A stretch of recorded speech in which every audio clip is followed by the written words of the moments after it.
My name is Dr. Naveed Akhtar from the Integrative Health Convention. I'd like to introduce you to Anthony Galie, who is an author, speaker, and trained psychotherapist.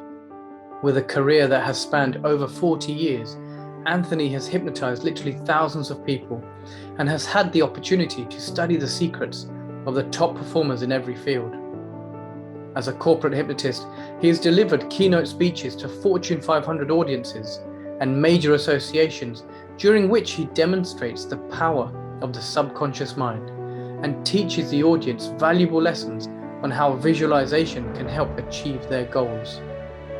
I hope you'll enjoy this short video where Anthony talks to us about his career as a hypnotist and about his presentation at the Integrative Health Convention on the 11th of February, where he'll be talking about some brilliant insights and powerful studies and sharing with us a new theory of how hypnosis works that will surely open your eyes and see hypnosis in a more relevant way. 11th of February 2022. We hope to see you there. Anthony Galie, thank you very much for joining us and speaking at the Integrative Health Convention on the 11th of February 2022.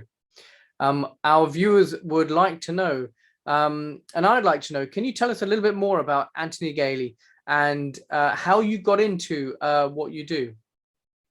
Sure. What I do now is what they call corporate hypnotism. I work with large groups, organizations, associations, and corporations, basically teaching them how to internalize goals with a variety of techniques. But one of them, the prime technique I use, is teaching them self-hypnosis.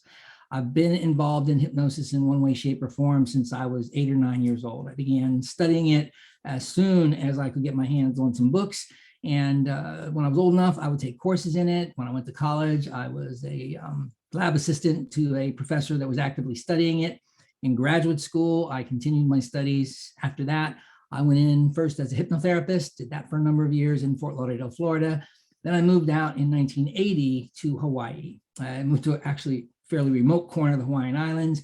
There were simply not enough people to maintain a hypnosis practice. That is when I took it to the next step and started working with corporations. And I've been doing that for 42 years. In the course of all the hypnosis that I've done, and as part of the presentations I do, there's always a hypnosis demonstration, or I'm always bringing people out of the audience. I've hypnotized tens of thousands of people, but always in the back of my mind, I've asked myself, what is this? Because very early on, from the earliest books I ever read about hypnosis, there were statements to the effect that even though it has been around for tens of thousands of years, nobody still really knows what it is. There is no accepted theory, as it still baffles scientists as to exactly what it is. And every time a theory comes along, something comes along to disprove it. And in the back of my mind, I would always ask myself, what is this that I'm looking at? I had the opportunity to see it almost every day in one way, shape, or form. And I was always asking, what is it? What is it? What is it? And finally came to some conclusions, one of which is a theory that I've put together. I think you're seeing neural mutual inhibition. And I've put it together as a theory. It's testable. It's something that, if it's true, you can actually run some very real experiments to find results. And those tests, by the way, are getting organized now. Within the next year or two, I believe the human trials will take place, and we'll have some answers to some fundamental questions. But I put together a theory that I think may answer what hypnosis really is from a neurological point of view. So can you tell us a little bit more about, without going into too much detail, about which side of the fence you lie on with this theory? Well, if you look at the body of research in hypnosis right now, and there's quite a bit. When I first began reading about this, there was virtually none. The 70s saw a huge explosion of research. There was, Milton Erickson was firing away with indirect suggestion. You had Martin Orne with the International Society of Clinical Hypnosis. And then you had the detractors. In particular, there was a guy at the University of Minnesota that was saying all along, hypnosis doesn't even exist. That you give me $100 and a graduate student, I'll imitate anything that a hypnotist will do. And it ended up coalescing into two very different bodies of thought about what hypnosis is. And one is called the steady state theory.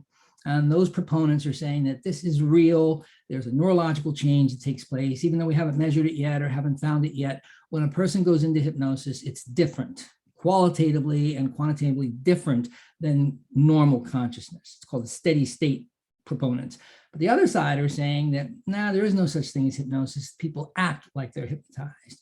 They'll see someone that's supposedly hypnotized, they'll imitate them, or they're trying to please the hypnotist or the operator, or you're seeing some transference going on, but there's no real neurological difference in the state of mind. I fall on the side of steady state. After having hypnotized literally tens of thousands of people, something's going on here that, in my opinion, that is real and should be measurable and obviously has to be neurological. Something's going on within the brain. And that is what led me to look very seriously at this theory that you're seeing neural mutual inhibition. And that took me to that theory. If it's correct, it's testable. The tests are going to show one way or the other, whether it's correct or not, hopefully in very short order.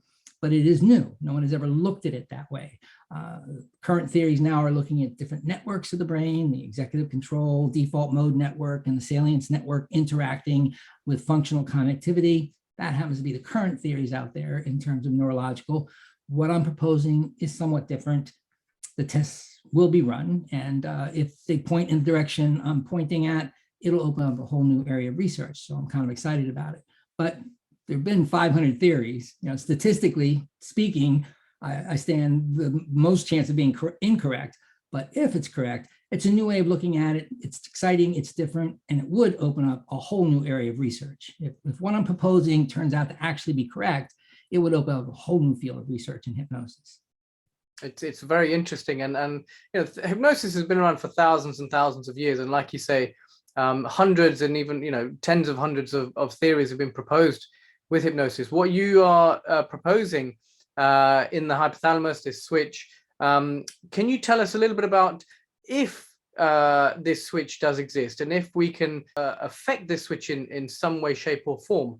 What could that? How could that benefit us in the long term?